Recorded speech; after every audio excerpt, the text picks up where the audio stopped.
Quiet, quiet. Sweetheart, settle a bet for this table. What is your call sign?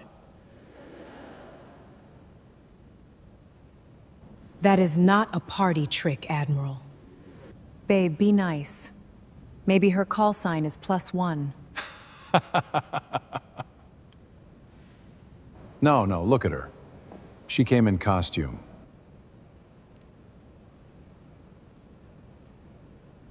Those wings were my husband's. Put them back. They make them in lady sizes now? What will the gift shop think of next?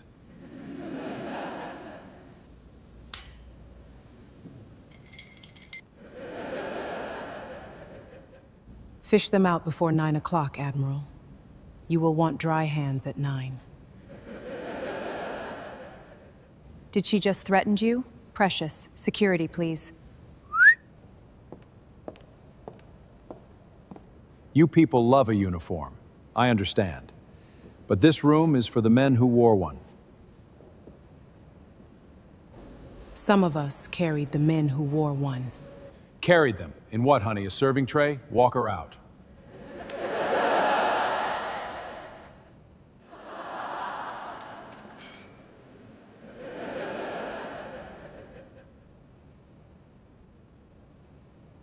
Have you ever watched a room full of powerful people laugh at a woman they know nothing about? Hold that feeling. In 41 minutes, the lights in that ballroom drop. A voice comes through those speakers. And the man holding that whiskey glass stops smiling for the rest of his life. Comment where you are watching from. Drop a like. And let us rewind. Coretta Alcott was 46 years old. And for 15 years, she had been a roomer with a call sign. On paper, she was a retired Navy commander who consulted on flight safety and lived quietly near Virginia Beach, in a small brick house with a hanger's worth of silence in it.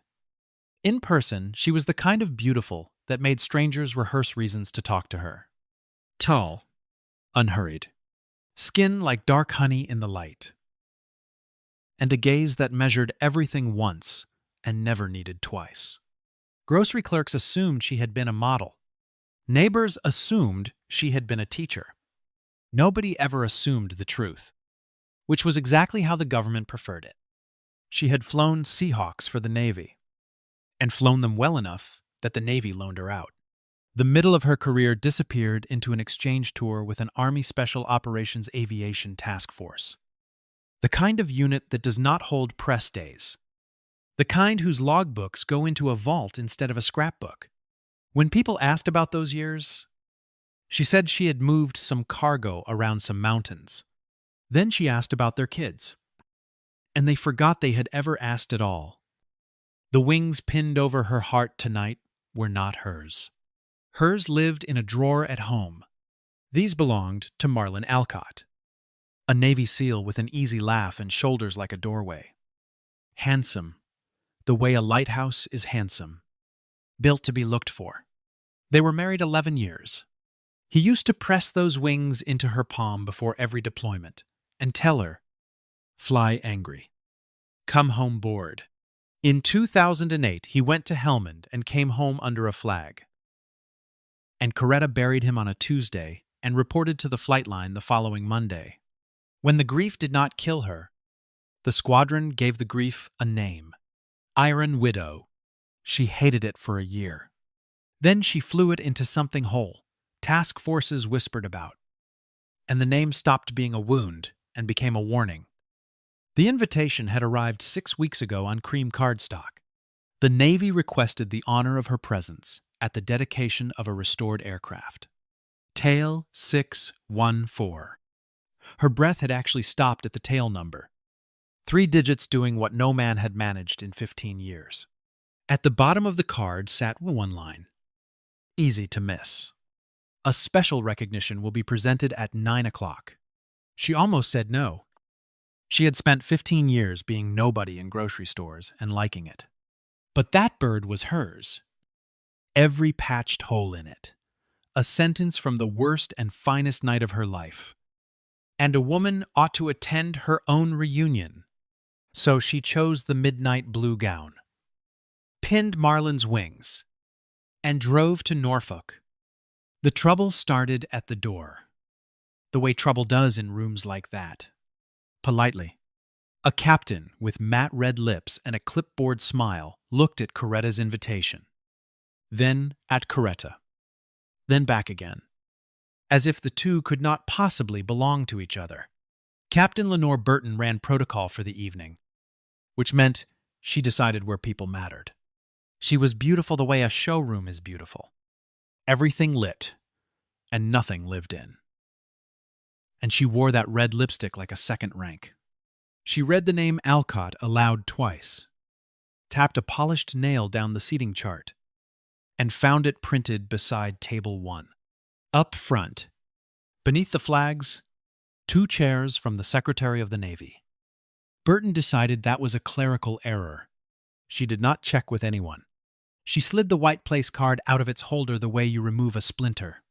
She walked it the full length of the ballroom and set it on the last table by the kitchen doors, where the draft smelled like dish steam and the centerpiece was smaller than all the others.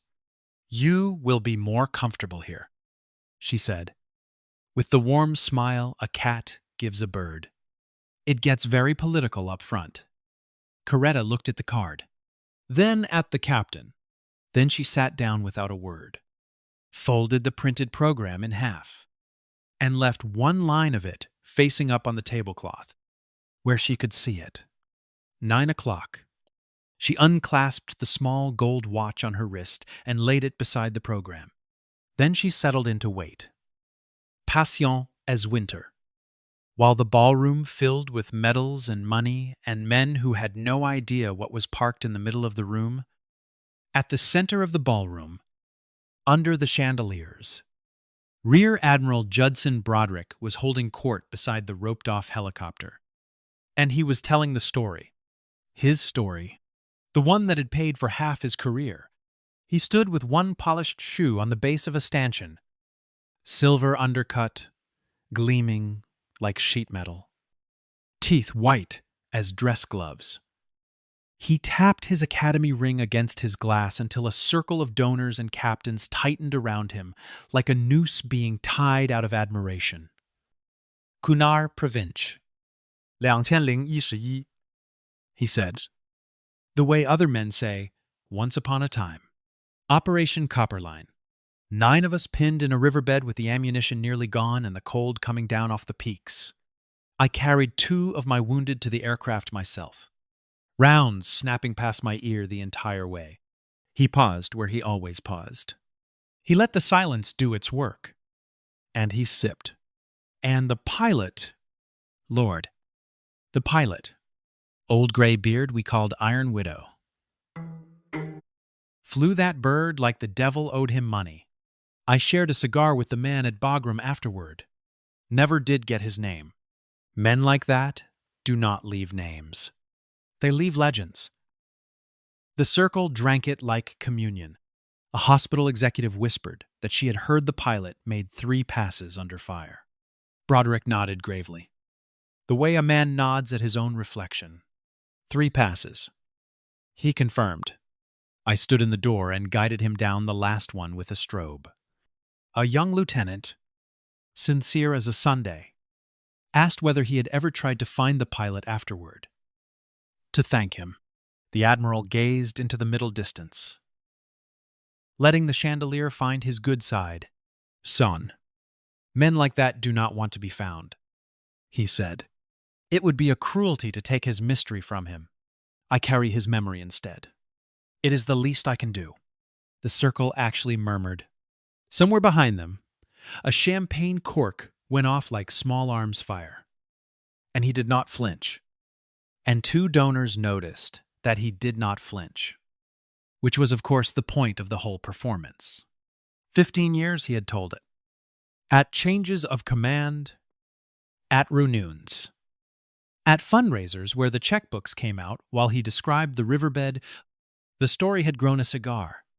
It had grown a handshake, a gray beard, a strobe. It had grown everything except the truth.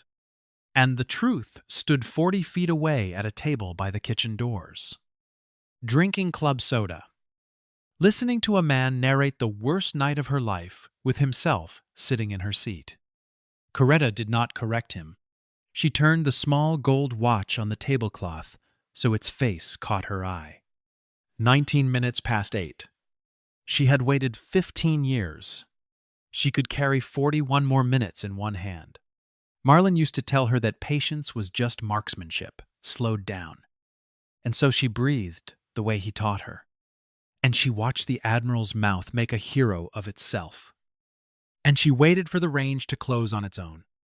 It closed faster than she planned.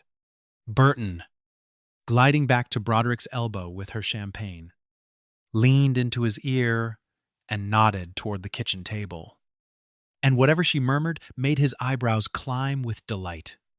A beautiful, unaccompanied black woman wearing gold aviator wings to his gala. To him, it was a gift, a bit of dinner theater, delivered to the exact center of his stage.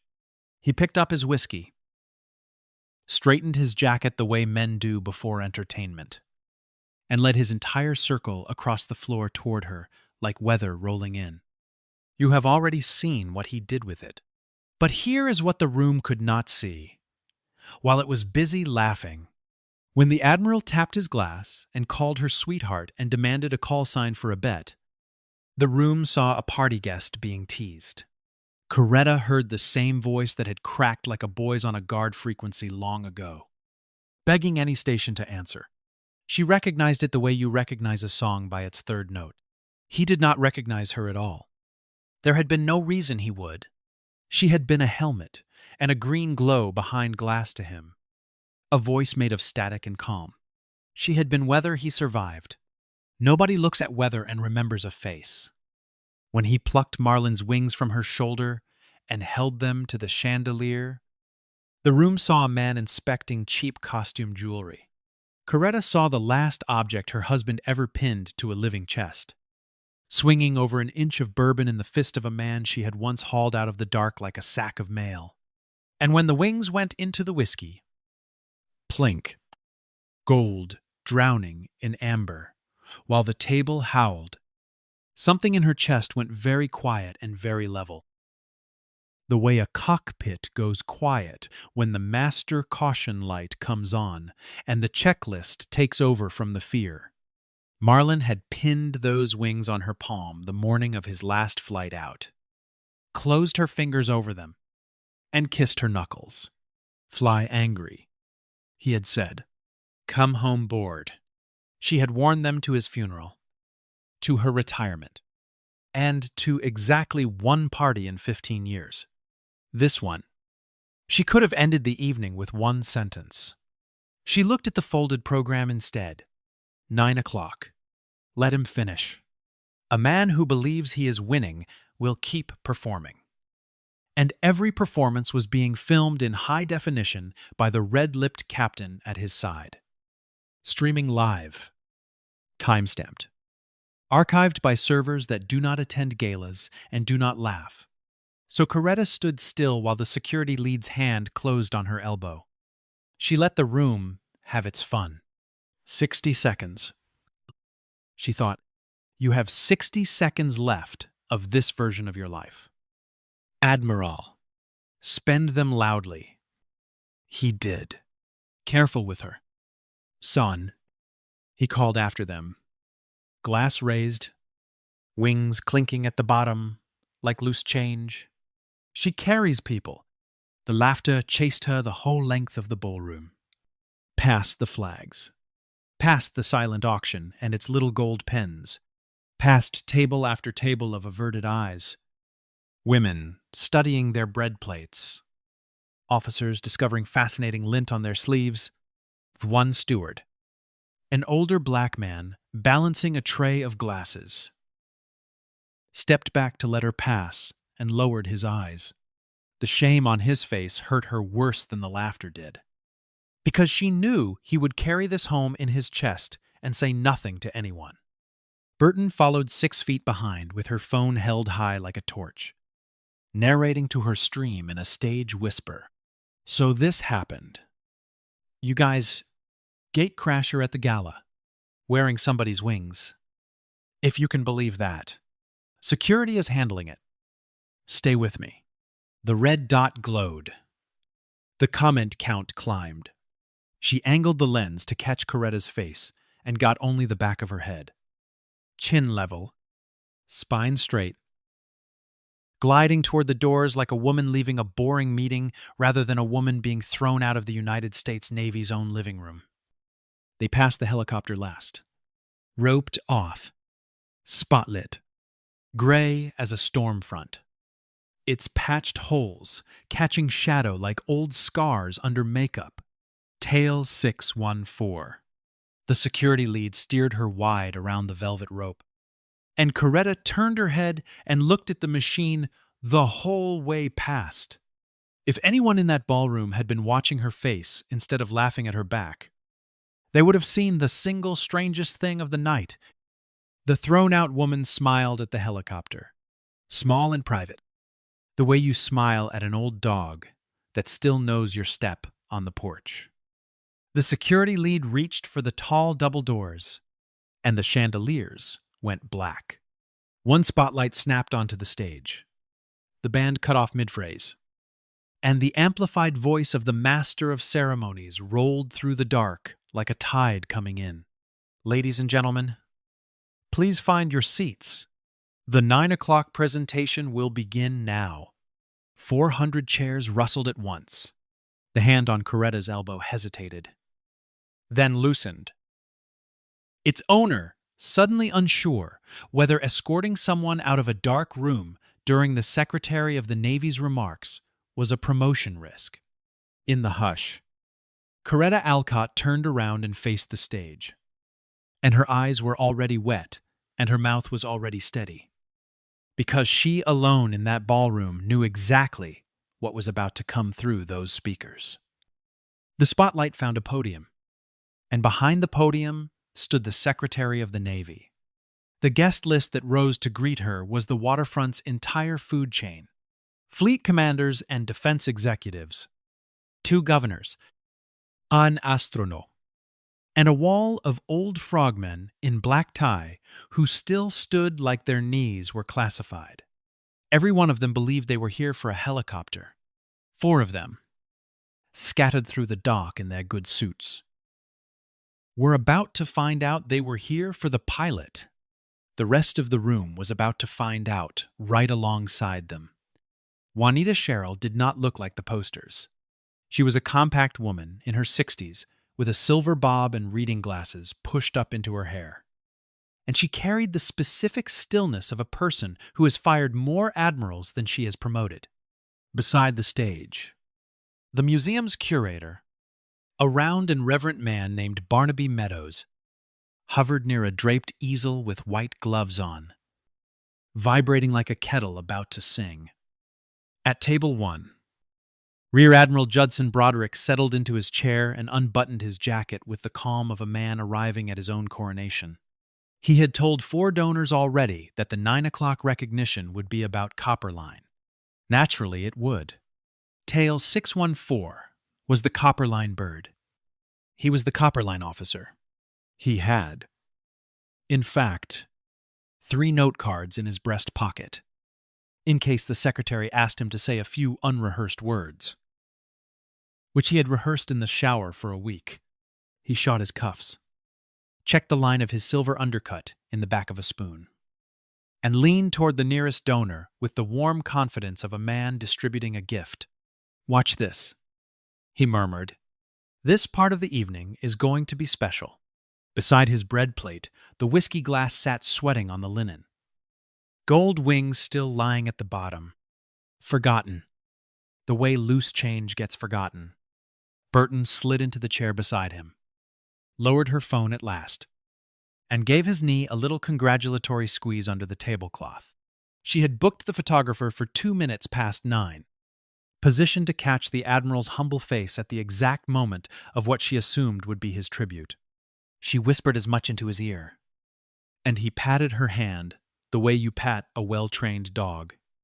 From the shadows by the double doors, flanked by a security man who no longer knew what his job was, Coretta watched the stage and turned her watch over in her fingers like a rosary.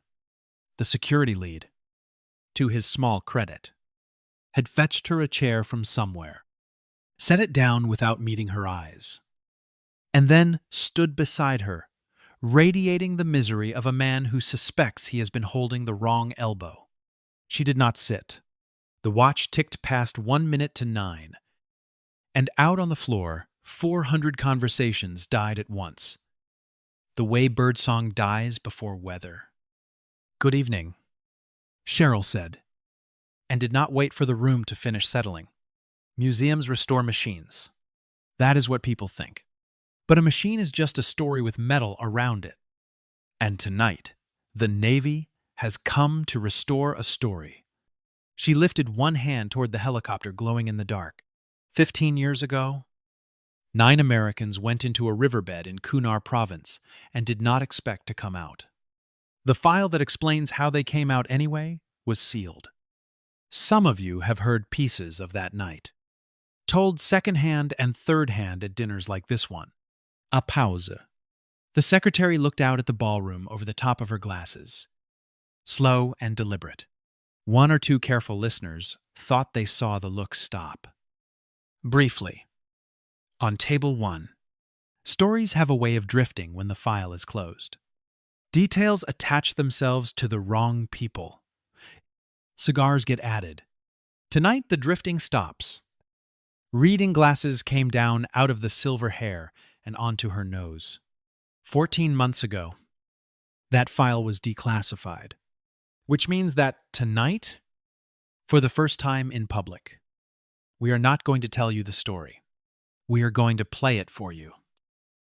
A screen unrolled from the rafters above the Seahawk with a sound like a held breath being let out. The curator's white gloves flew to his mouth.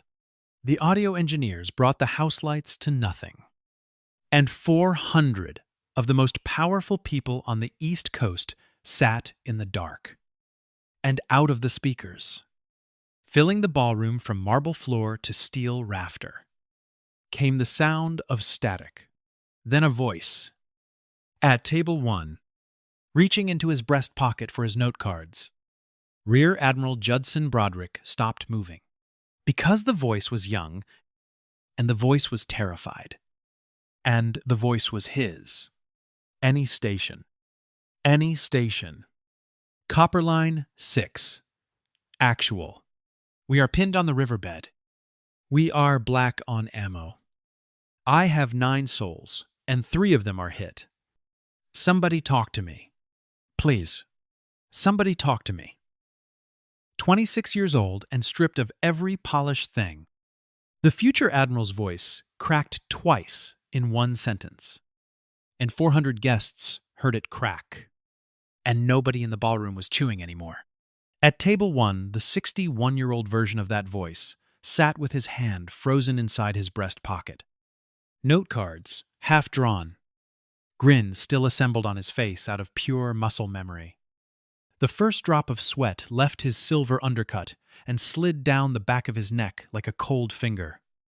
Then the second voice came through the speakers. And the second voice was calm, the way deep water is calm. Copper Line 6. This is Widow. Look southwest and look low. I am the shadow coming up the river. Mark your position and keep your heads down. I count 9 souls. I do not leave until I count 9. A woman's voice. Unmistakable. Unhurried. Made of level glass. It moved through the dark ballroom like a hand moving over the crowd. And heads began to turn toward the helicopter as if the machine itself had spoken. The tape rolled on. A crew chief could be heard praying in a flat, fast whisper between bursts of rotor noise.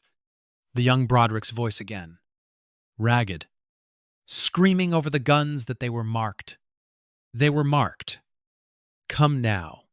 And then her again. Closer. The rotor noise, swelling underneath the words like a tide. 6. Get your heads down. I am coming through the smoke. Widow inbound. In the dark of the ballroom, somebody's champagne glass tipped over, and nobody moved to catch it. On the screen above the aircraft, Gun camera footage and grainy thermal frames stitched the night together while the radio traffic rolled on.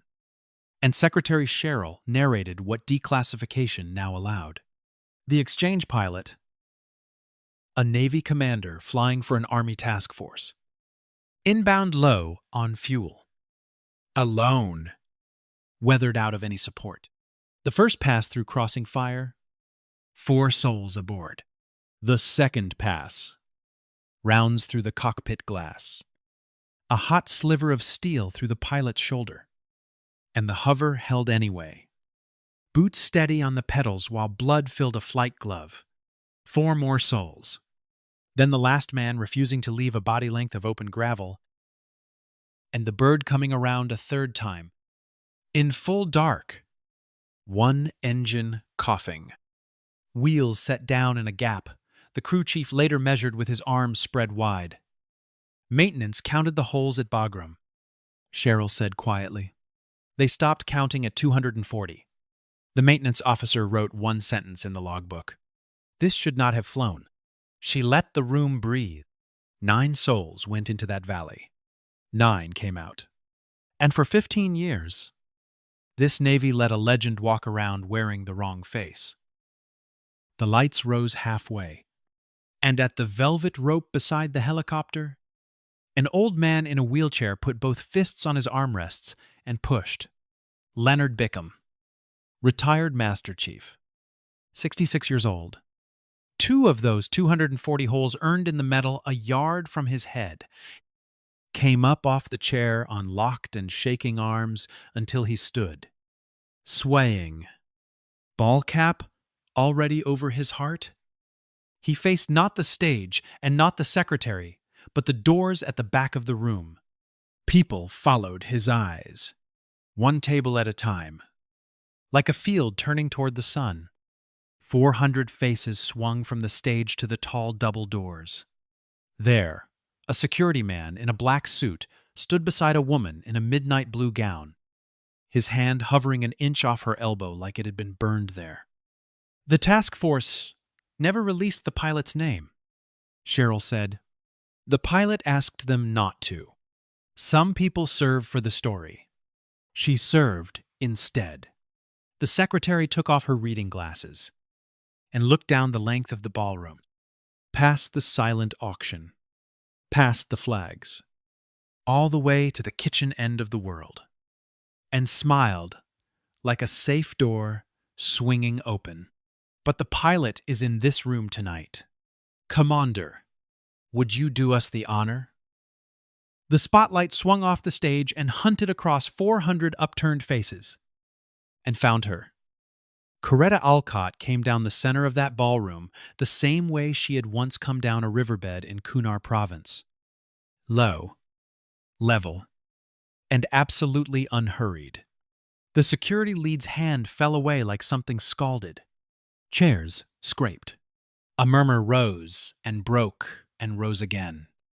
And the swing band, with nothing to play, simply stood. She passed the tables that had studied their bread plates. And the bread plates got studied a second time, for different reasons.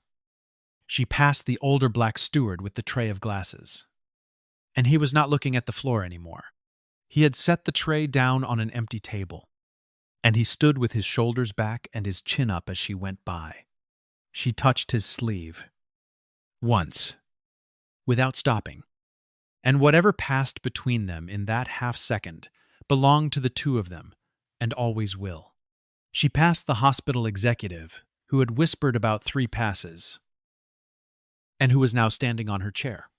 She passed within 4 feet of table 1, where Rear Admiral Judson Broderick sat with his note cards half out of his pocket, and his grin still nailed to the front of his skull. And she did not look at him at all. She stepped up onto the stage. And Secretary Cheryl, Secretary of the United States Navy, straightened her spine and handed her the microphone, the way you hand someone a folded flag. For a moment, Coretta stood in the spotlight, so beautiful and so still that the ballroom seemed to lean toward her. She looked out at all of it. The chandeliers, the gowns, the gray machine that knew her step, Then she looked directly at table 1, into the eyes of the man who had asked her, "Sweetheart, to settle a bet?" And she leaned into the microphone, and she answered his question. Iron Widow. The grin did not fall off Judson Broderick's face. It died there, in place, like something shot mid-stride. The ballroom came up off its chairs in a single animal roar. 400 people standing at once. The note card slid out of his pocket and fanned across the floor. And beside him, Lenore Burton went the color of her own tablecloth, because her phone, lying face up beside the breadbasket, was still streaming. The ovation would not stop. It rolled through the ballroom in waves. And while it rolled, 8 men in their 40s and 50s and 60s left their tables from 8 different corners of the room and converged on the stage without any signal.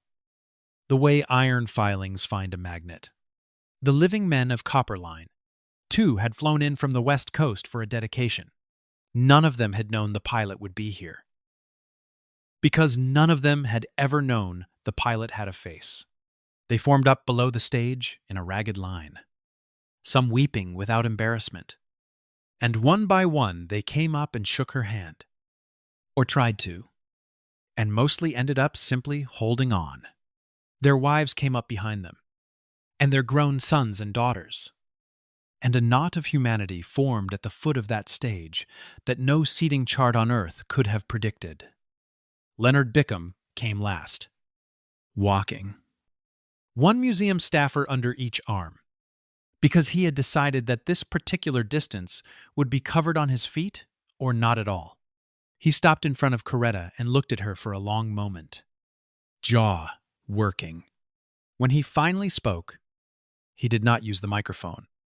But the room had gone so quiet that it did not matter. 15 years I wondered who carried me out of that valley, he said. People kept telling me stories about a gray beard with a cigar. His eyes cut. Once. To table 1. And came back. I want it on the record. I know exactly who carried me. She flew a beat. Hay Road. The sentence went through the ballroom like a round through glass.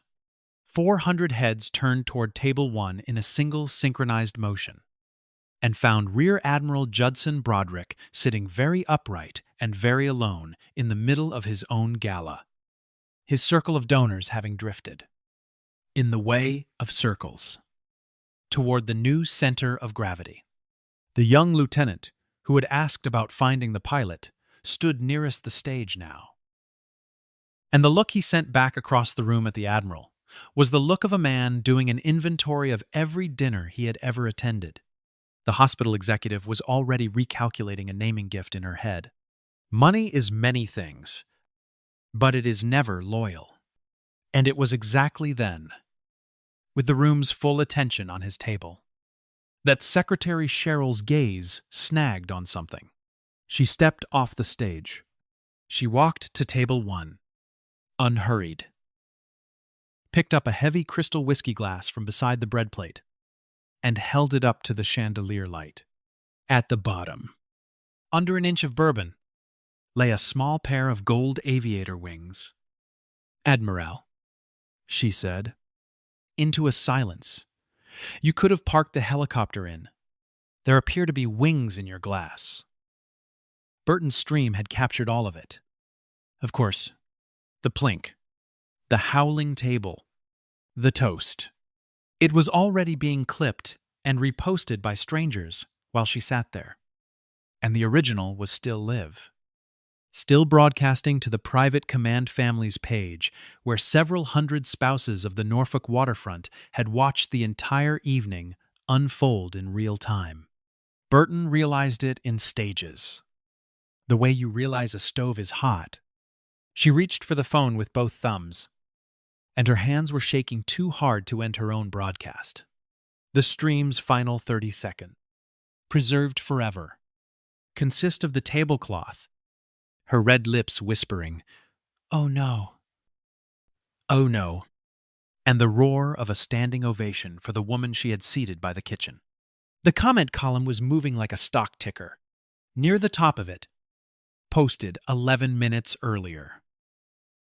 Under the video of a black widow being marched out of a Navy gala while her husband's wings drowned in bourbon, sat a comment from an account that half the waterfront recognized on sight. Eunice Broderick, 31 years, the Admiral's wife. The comment said only, "I am watching." Directly beneath it, 4 minutes later, the same account had posted a second time. It was the name and office number of a divorce attorney in Virginia Beach, with no caption at all, because none was needed. Broderick stood. He fished the wings out of his own whiskey with 2 fingers, dripping, in front of 400 silent guests and 1 live camera. Then he had to walk them the length of table 1 and across the open floor to the stage, holding them out in front of him like a waiter with something spoiled, bourbon running down his wrist into his gold cuff. He offered them up on his open palm. Coretta looked at the palm for a moment.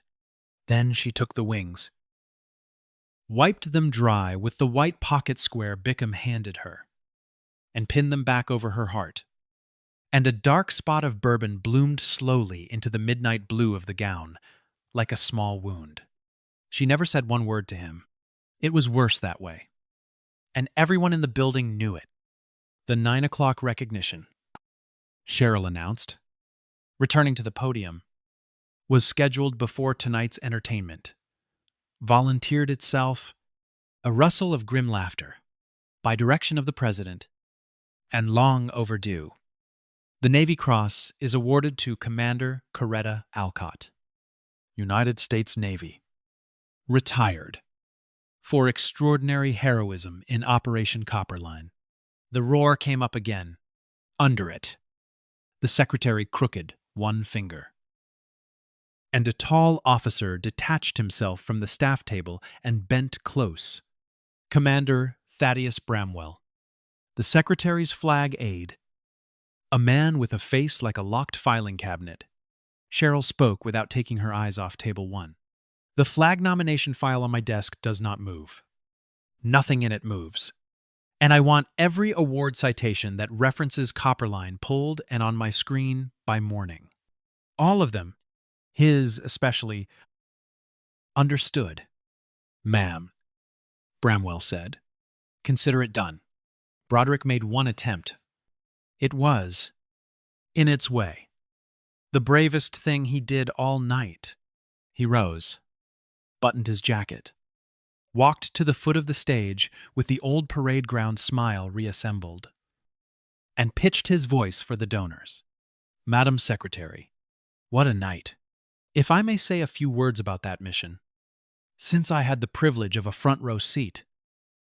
Cheryl looked at him the way you look at weather through a window. Sit down, Admiral.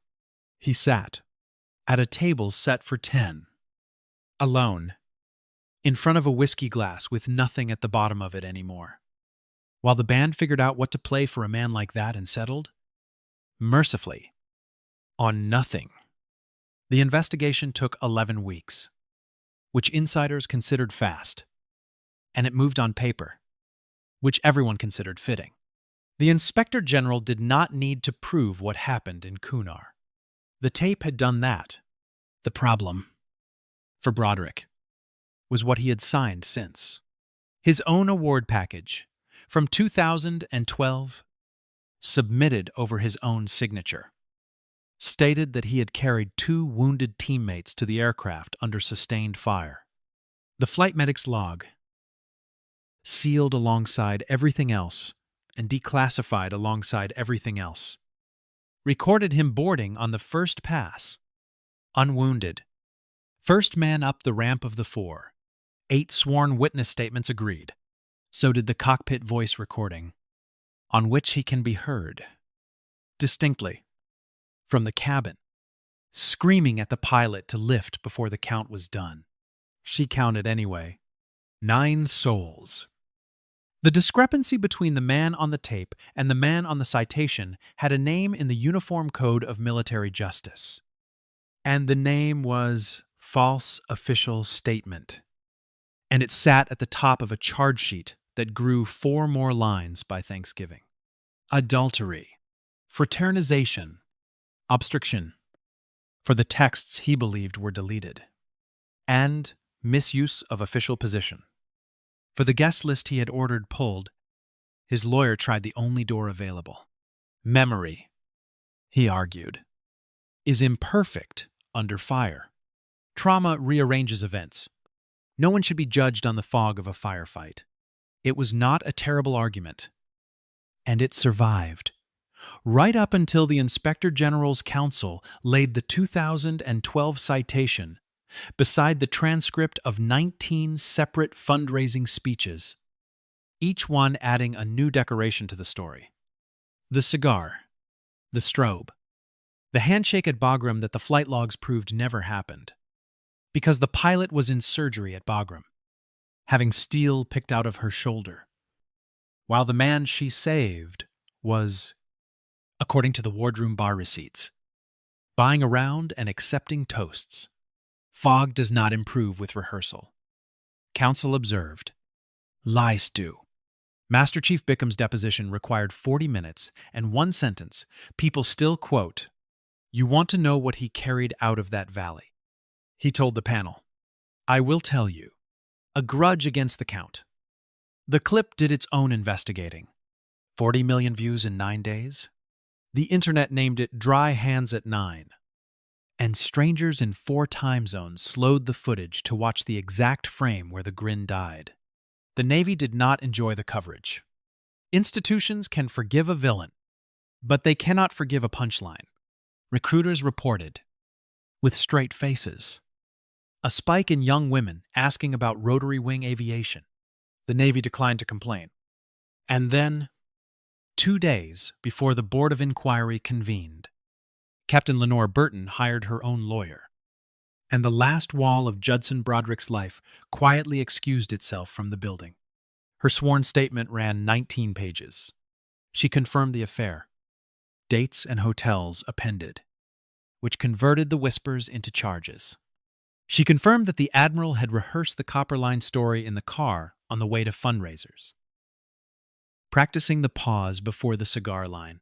She confirmed that when the ballroom turned, his first words to her had not been about the widow, or the wings, or the tape, but about the video. He told me to delete the stream. The statement read, I told him it was already saved. He told me to say her invitation had been forged. And on the last page, the sentence that ran under every headline for a week, before the gala, he had me pull the guest list to find out who she was. I gave him the name and told him she was a widow. He said, "Perfect. Nobody checks a widow." The ring surfaced in December. During the change of command inventory, when a records clerk opened the office safe to log its contents, beneath the challenge coins and the ceremonial pistol lay a small velvet box, with a receipt dated the week of the gala and a card that read, "For L. After Norfolk, regulations are indifferent to heartbreak. Personal effects of a relieved officer are boxed, sealed, and couriered to the home of record." Eunice Broderick signed the courier's tablet on her front porch on a cold Tuesday morning, carried the box to her kitchen table, and opened it next to a manila folder her attorney had prepared some weeks earlier.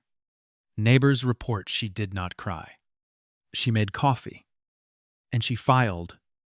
The judgment, when it came, arrived the way Coretta had always preferred to arrive, on paper, and without raised voices. The Senate quietly returned his nomination for a 3rd star without a hearing, which in Washington is a way of shouting. No senator wanted a hearing. Hearings have cameras. The cameras had already done their work. The Board of Inquiry convened in a beige room with no chandeliers in it whatsoever.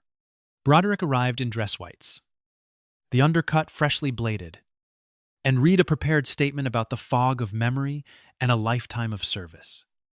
The senior member of the panel listened politely, waited for the last page to be set down, and asked one question. "Captain, Did you write this citation? Or did the fog write it? The court reporter noted for the record that 11 seconds passed before the answer. And there is no good answer that takes 11 seconds.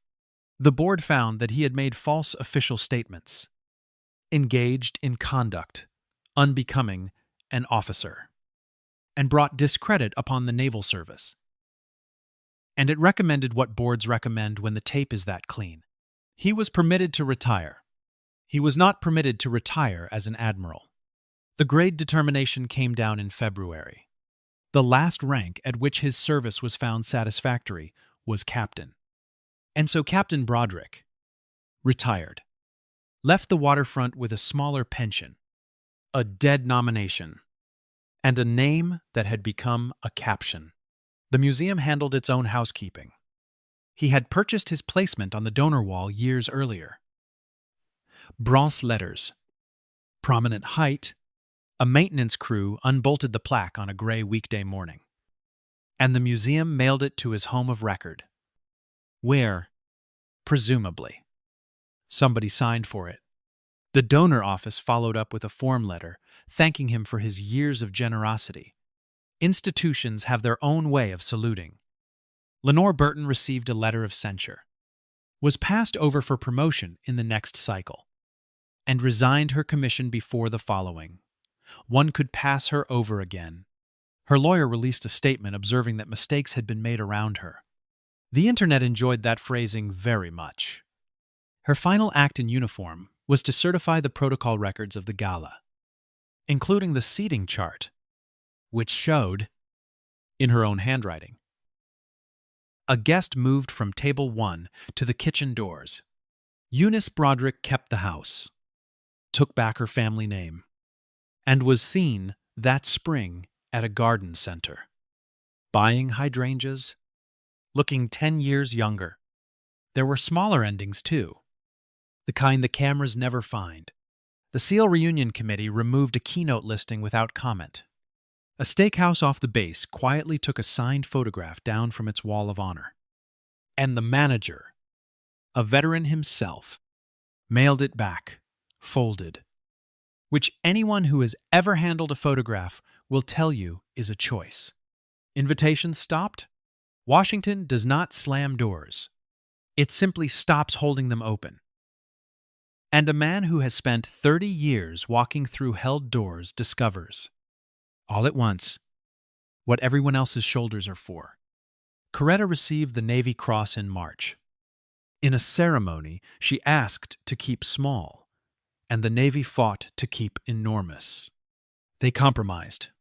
A hangar, 1 row of chairs, the 8 men of Copperline and their families, and Secretary Sherrill reading a citation that, at Coretta's written request, named the crew chief and the door gunner in the same breath as the pilot. She wore the midnight blue gown, because Marlin had never seen her in it, and she had decided it deserved a better memory. When the cross settled beside the gold wings, she rested 2 fingers on it and said, quietly, to nobody the microphones could identify, "We flew angry. Marlin." We came home bored. As she said it, Bickham stood up from his wheelchair again, and this time 8 men stood with him, and nobody in that hangar was weather to anyone. Afterward, a reporter asked the question everyone asked. Why let him talk all those years? Why not correct the story? Coretta considered it, turning her watch slowly on her wrist, and gave the answer that would be printed under her photograph in 40 languages. The mission was classified. My name was not his to use, and the truth was not mine to sell. Pause, and then, with the smallest smile, besides, I told him to fish them out before 9. Nobody can say the man was not warned. 6 months after the gala, the museum unveiled a permanent exhibit. The crew of Tail 614. The restored Seahawk sits at its center under honest light. Every patched hole labeled, and beside the cockpit hangs a photograph, the task force finally released. A woman in a flight helmet, looking back over her shoulder. Beside it, a placard with a call sign that docents no longer have to whisper. On dedication night, Coretta Alcott stood at the rope in a plain black dress and told the story to a semicircle of Naval Academy midshipmen. Every one of them an adult, and several of them young women who kept touching the placard like it was warm. She told it accurately. 9 souls. 3 passes. 240 holes. She left one man's name out of it entirely, which the historians note is the only inaccuracy in her telling. The gold wings still ride over her heart on formal nights. If you look closely, they carry a faint dullness, a bourbon shadow that never fully polished out. She could have restored them. She chose not to.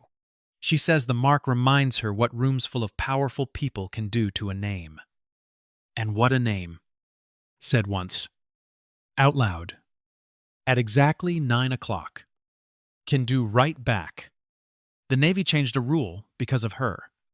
Award citations that draw on sealed missions are now audited against the source file when the seal comes off, line by line. A review, the waterfront simply calls the Alcott check. And at the flight school in Pensacola, there is a new mentorship program for young women headed into the cockpit. Nobody official will confirm who funds it.